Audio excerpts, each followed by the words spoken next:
Hello दोस्तों, मैं Sarla Yadav SY Hindi platform channel पर एक बार फिर से आप सभी का हार्दिक अभिनंदन करती हूं। और हम अपने चैनल पर तैयारी करवा रहे हैं HPSC असिस्टेंट प्रोफेसर 2024। और आज की जो वीडियो है उसमें हम एक उपन्यास पढ़ेंगे और अंतिम उपन्यास है ये यूनिट नंबर 6 का। तो यूनिट नंबर 6 के अंतर्गत जो भी HPSC ने हमें सिलेबस दिया है उसके अंतर्गत 10 यूनिट हैं और यूनिट नंबर 5 और यूनिट नंबर 6 आज हमारी कंप्लीट हो चुकी हैं। यूनिट नंबर 5 हम पहले से कंप्लीट करवा चुके हैं और आज यूनिट नंबर 6 का हमारा लास्ट टॉपिक है, यानी कि लास्ट उपन्यास है। और उपन्यास का नाम है धरती धन्य अपना और इसके लेखक है जगदीश चंद्र। अगर बात करूं मैं तो हमारी रहने वाली क्लास नंबर 43 और अभी तक क्लास नंबर 42 में अपलोड कर चुकी हूं। अगर ये सभी वीडियोस आप देखना चाहते हैं तो सबसे पहले आप ये जो यूट्यूब चैनल है उसे सब्सक्राइब करें, बेल आइकन पर प्रेस कर लें। बेल आइकन पर प्रेस करने के लिए इसलिए कहते हैं कि अगर आपने सब्सक्राइब भी नहीं कर रखा तो आपके पास नोटिफिकेशन पहुंच जाता है, ठीक है।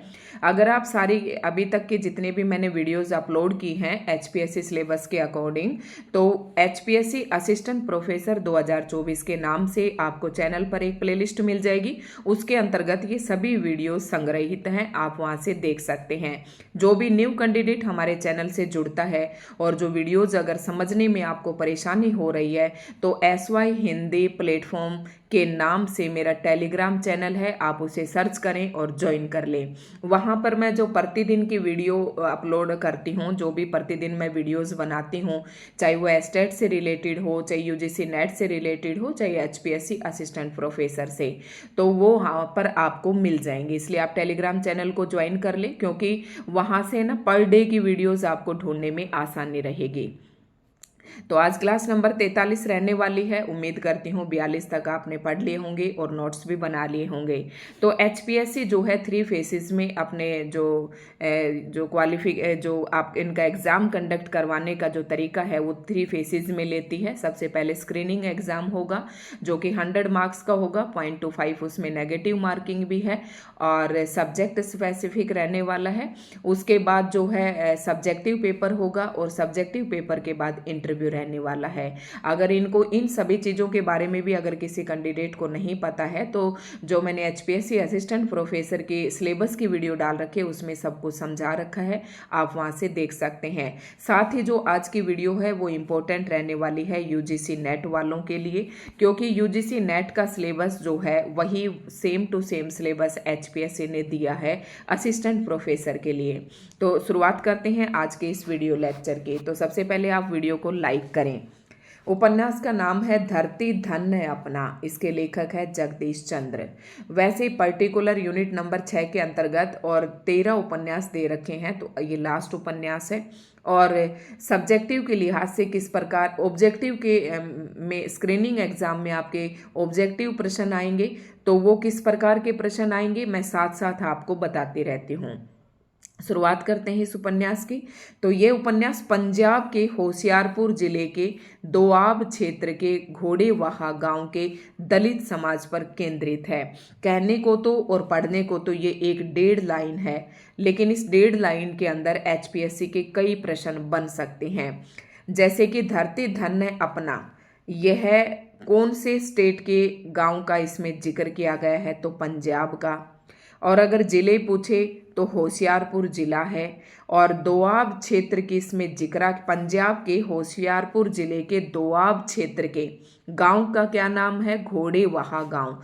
तो ये इंपॉर्टेंट है, जो घोड़ेवाहा गांव। ऐसे प्रश्न HPSC पूछती है। और एक प्रश्न आपसे ये भी पूछा जा सकता है कि धरती धन्य अपना उपन्यास कौन से समाज पर केंद्रित है, तो दलित समाज, उच्च वर्ग, निम्न वर्ग, कुछ इस प्रकार से आपको ऑप्शन दे सकते हैं। तो दलित समाज, दलित आप जिसे आप SC ST कहते हैं, शेड्यूल कास्ट कहते हैं, शेड्यूल ट्राइबल जो कहते हैं, वो सारी जो कैटेगरी जातियां होती हैं वो इसके अंतर्गत आ जाती हैं। तो दलित समाज पर केंद्रित है ये उपन्यास और घोड़ेवाहा गांव का इसमें जिक्र किया गया है। इसका प्रकाशन, अगला प्रश्न HPSC का रहने वाला है कि धरती धन्य अपना उपन्यास कब प्रकाशित हुआ, तो ये 1972 में प्रकाशित हुआ। इस उपन्यास के केंद्र में काली और ज्ञानों की प्रेम कथा है। तो 2 पात्र हैं, इम्पोर्टेंट हैं, और ज़्यादा जो गौण पात्र होते हैं वो कभी भी एग्जामिनर आपसे नहीं पूछेगा, क्योंकि ऐसे तो बहुत सारे होते हैं, पात्र तो कितने याद करेंगे। तो धरती धन है अपना, इसके 2 प्रमुख पात्र हैं काली और ज्ञानो। इन दोनों की प्रेम कथा है तथा पूंजीवादी सभ्यता द्वारा किस तरह हरिजनों का शोषण होता है। हरिजन नाम जो है, जो हमारे दलित समाज था, उसको हरिजन नाम महात्मा गांधी ने दिया था। अब हरिजन में भी आप समझ गए होंगे कि SC ST वाले सभी जातियां हरिजन समाज के अंतर्गत आ जाती हैं। तो ये आज भी आप देखते होंगे, आजकल तो थोड़ा शोषण कम हो गया है, लेकिन पहले के समय की अगर मैं बात करूं तो जो हमारा हरिजन समाज था उनका पूंजीवादी लोगों के द्वारा, यानी कि जो उच्च वर्ग है समाज का, उनके द्वारा बहुत शोषण होता था। इसका भी इस उपन्यास के अंतर्गत जिक्र किया गया है। तो इसमें 2 बातें हैं, एक तो काली और ज्ञानों की प्रेम कथा का वर्णन है, दूसरा इसमें पूंजीवादी सभ्यता के द्वारा किस प्रकार हरिजनों का शोषण होता है को दर्शाने की कोशिश की गई है। उपन्यास का आरंभ काली जो हरिजन जाति का है, इसके 6 वर्ष बाद कानपुर शहर में घोड़े वाह लौटने से होता है। ध्यान से सुनने ये उपन्यास का केंद्र के बारे में जो कुछ भी बातें हैं जो उपन्यास के दाएं बाएं घूमती हैं, उनका जिक्र यहाँ पर किया गया है। तो इसका आप समझ के पूरे उपन्यास के बारे में अनुमान लगा सकते हैं, जो मैं अभी आपको पढ़ा रही हूँ। इसके बाद हम इस उपन्यास के कथासार पढ़ेंगे, प्रमुख पात्र पढ़ेंगे और प्रमुख उद्धरण भी इस वीडियो में कंप्लीट करेंगे। उपन्यास का आरंभ कहाँ से होता है? काली नाम का एक लड़का है जो हरिजन जाति का है, और 6 वर्ष बाद वह कानपुर शहर से लौटता है, घोड़े वहाँ गांव में लौटता है। ध्यान रखना, HPSC ऐसे प्रश्न पूछती है कि धरती धन है अपना उपन्यास में काली कौन से शहर से कौन से गांव में लौटता है, मतलब कानपुर शहर से कौन से गांव में लौटता है, तो घोड़े वहा। और फिर ये भी पूछ सकते हैं कि कौन से शहर से घोड़े वाह गांव में आता है, तो कानपुर शहर से आता है। कितने वर्ष बाद आता है? 6 वर्ष बाद आता है। चाची के अंधविश्वास की वजह से काली की मृत्यु, नंद सिंह का बार बार धर्म परिवर्तन, पंडित संतराम का धार्मिक पाखंड और दंभ, काली और ज्ञानों का प्रेम संबंध तथा पूंजीपतियों द्वारा चमार जाति के लोगों को प्रताड़ित करना, अर्थात उनकी वेदना को इस उपन्यास के द्वारा चित्रित किया गया है। सारा इन 2 लाइनों में आपको बता दिया गया है कि इस उपन्यास के अंतर्गत क्या है। एक तो जो काली की चाची है उसका अंधविश्वास, काली की चाची के अंधविश्वास की वजह से काली की इस उपन्यास में मृत्यु हो जाती है। और इसमें एक और पात्र है नंद, जो कि बार बार धर्म परिवर्तन करवाते हैं, और पंडित संत राम का धार्मिक पाखंड जो वहाँ पर बहुत ज़्यादा फैला हुआ है, और काली और ज्ञानों का प्रेम संघर्ष, उसके अलावा पूंजीपतियों द्वारा चमार जाति के लोगों को प्रताड़ित करना, अर्थात उनकी वेदना को इस उपन्यास के द्वारा चित्रित किया गया है। तो ये बात आपको बिल्कुल पता होना चाहिए कि जगदीश चंद्र का प्रमुख उद्देश्य क्या है इस उपन्यास को लिखने के पीछे। तो ये इसका उद्देश्य है। जगदीश चंद्र ने उपन्यास की भूमिका में लिखा है, मेरा ये उपन्यास मेरी किशोर अवस्था की कुछ अविस्मरणीय स्मृतियों और उनके दामन में छिपी एक अदम्य वेदना की उपज में लिखा गया। ये कह रहे हैं कि यहाँ पर लिखते हैं, जगदीश चंद्र उपन्यास की भूमिका में लिखते हैं कि मेरा ये जो उपन्यास है ये मेरी किशोर अवस्था के, कह रहा कि मेरी किशोर अवस्था के कुछ ना भूलने वाले कुछ स्मृतियाँ थी मेरे दिमाग के अंतर्गत, जो मेरे दामन में छिपी हुई थी, और दामन में एक अदम्य वेदना थी, पीड़ा थी उस किशोर के मन में, जिसे उसने इस उपन्यास के माध्यम से उद्घाटित किया है। तो आप समझ गए होंगे। लेखक ने उपन्यास सोम आनंद को समर्पित किया। वेरी मोस्ट इंपॉर्टेंट प्रश्न HPSC पूछ, और एक खबर है कि बहुत ही जल्दी जो है ना, ऐसा सुनने में आ रहा है कि HPSC असिस्टेंट प्रोफेसर का एग्जाम शेड्यूल जारी कर दिया जाएगा। तो लेखक ने ये उपन्यास किसको समर्पित किया है? सोम आनंद को। ठीक है, आगे देखते हैं इसमें क्या कुछ है। तो बहुत ही पेशेंस के साथ वीडियो को आपको देखना है, वीडियो को अंत तक जरूर देखें। वीडियो अंत तक नहीं देखते तो जब तक समरी का जो है आपको कुछ समझ में आने वाला नहीं है। अब बात करते हैं इसके कुछ प्रमुख पात्रों की। तो काली इसका केंद्रीय पात्र है। ज्ञानो काली की प्रेमिका है। ये दोनों के बारे में हम पहले ही बात कर चुके हैं। ये प्रेमी और प्रेमिका है, काली और ज्ञानो। प्रतापी कौन है? काली की चाची। काली की चाची की अंधविश्वास के कारण काली की मृत्यु हो जाती है, तो चाची का नाम है प्रतापी। जस्सो कौन है? ज्ञानो की माँ है। ज्ञानो की माँ है। ज्ञानो कौन है? काली की प्रेमिका। तो ज्ञानो की माँ का नाम है जस्सो, यानी कि काली और ज्ञानो की प्रेम कथा है। और जो ज्ञानो की माँ है उसका नाम जस्सी है। और प्रतापी जो है काली की चाची है। मंगू कौन है? ज्ञानो का भाई है, यानी कि जो प्रेमिका ज्ञानो है उसकी जस्सो उसकी माँ है, मंगू उसका भाई है और ज्ञानो लड़की है। यानी कि जस्सो जो है इसके दो बेटे बेटी हैं, एक तो ज्ञानो और एक मंगू इसका बेटा है। चौधरी कौन है? हरनाम सिंह चौधरी साहब गांव के हैं ये। छज्जू शाह कौन है? ये एक साहूकार हैं। और बिशन दास डॉक्टर हैं। और निहाली कौन है? काली की पड़ोस की ताई है निहाली। हमारे भी भाई ताई निहाली है, हमारे भी गांव में है और उसे हम कहेंगे ताई निहाली, ठीक है। तो ये भी काली की पड़ोस की ताई है। और जीतू की माँ है। जीतू काली का दोस्त है। अब देखना काली और ज्ञानो।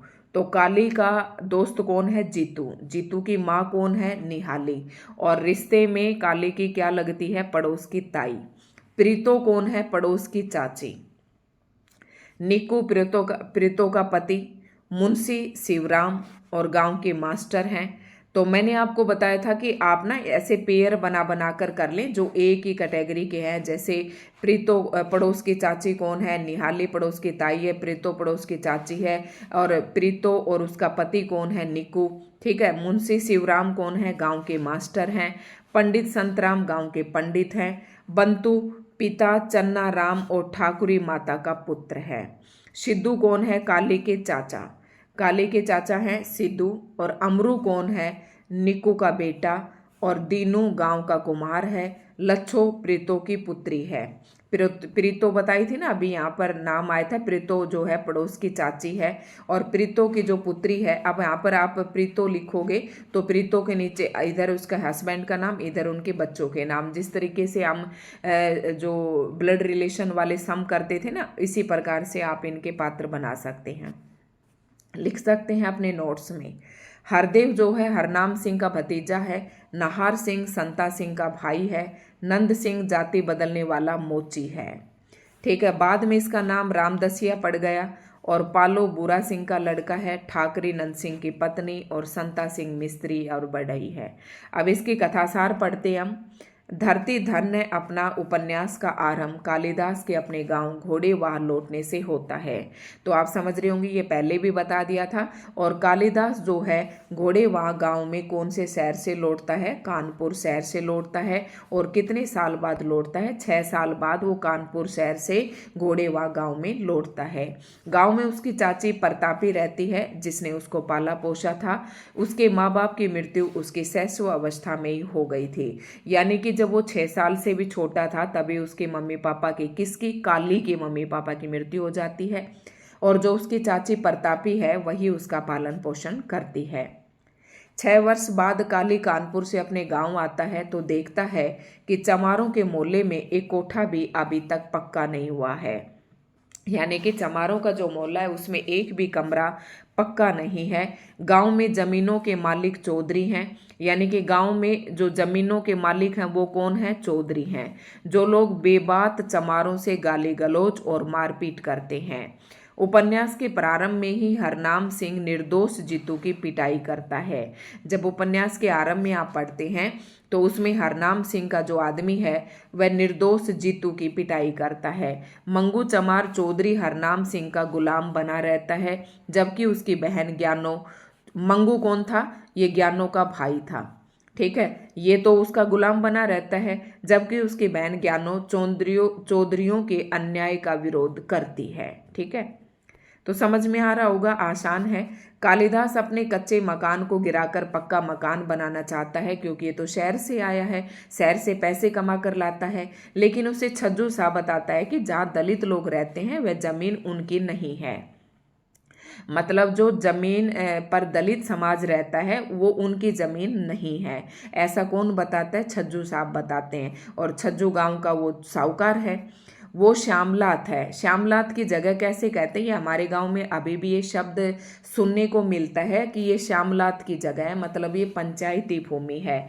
मतलब यहाँ पर छज्जू ये कहता है कि जो जिस समाज घोड़े वहा गांव में जहाँ पर दलित समाज रह रहा है वो जगह उस दलित समाज की न होकर वो श्यामलात की जगह है, अर्थात पंचायत की जगह है।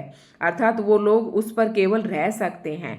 काली को अपना घर पक्का बनवाते देखकर चौधरी लोग दलितों को आपस में ही लड़वाते हैं। मंगू और काली के बीच लड़ाई हो जाती है, क्योंकि मंगू और काली दोनों बहन भाई हैं। काली जो है चौधरियों के अन्याय को सहन नहीं करती, लेकिन मंगू जो है चौधरियों का चमचा है। इसी दौरान काली का ज्ञानों के साथ प्रेम भी बढ़ने लगता है। काली को पक्का मकान बनवाते देखकर छज्जू शाह, मिस्त्री आदि सभी लोग उसे चमार कहकर छुआछूत का व्यवहार करते हैं। इसी छुआछूत से बचने के लिए नंद सिंह पहले सिख और फिर बाद में ईसाई बनता है। मतलब ये प्रश्न पूछ सकते हैं कि इसमें ऐसा कौन सा पात्र है जो 2 बार अपना धर्म परिवर्तन करता है?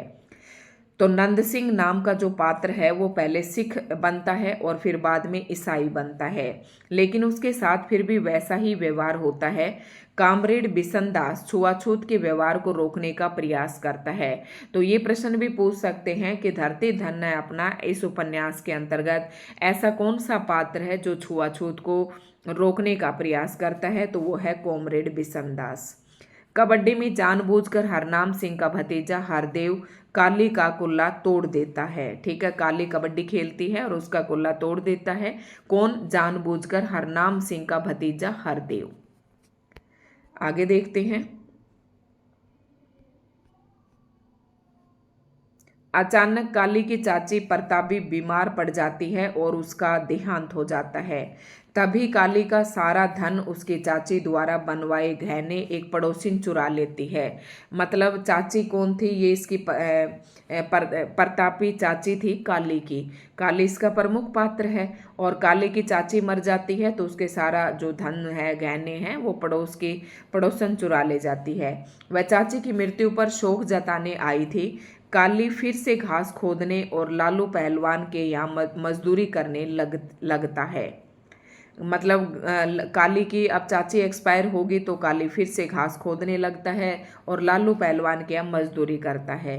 गांव में बाढ़ आती है तो इसका मुकाबला चमार और चौधरी मिलकर करते हैं, लेकिन चमार लोग बेगारी करने से मना कर देते हैं, जिसमें चमारों का सामाजिक बहिष्कार किया जाता है। लेकिन चमार जो है बेगार करने से मना कर देते हैं, जिससे चमारों का सामाजिक बहिष्कार किया जाता है।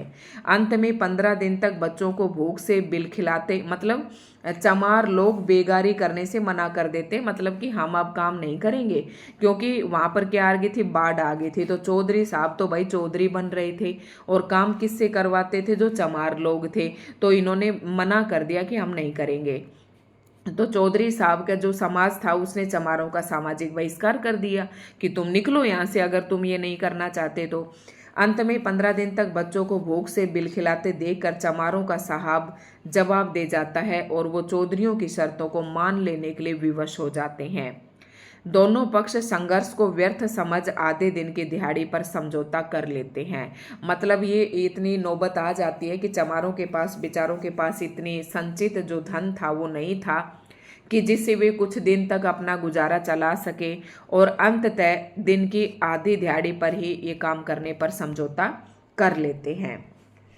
उपन्यास का अंत काली के प्रेम की त्रासदी से होता है। त्रासदी होती है एक दुखद घटना जहां ज्ञानो गर्भवती हो जाती है और काली का कोई नहीं होने के कारण उसका विवाह उससे नहीं किया जाता, बल्कि उसे जहर देकर मार दिया जाता है।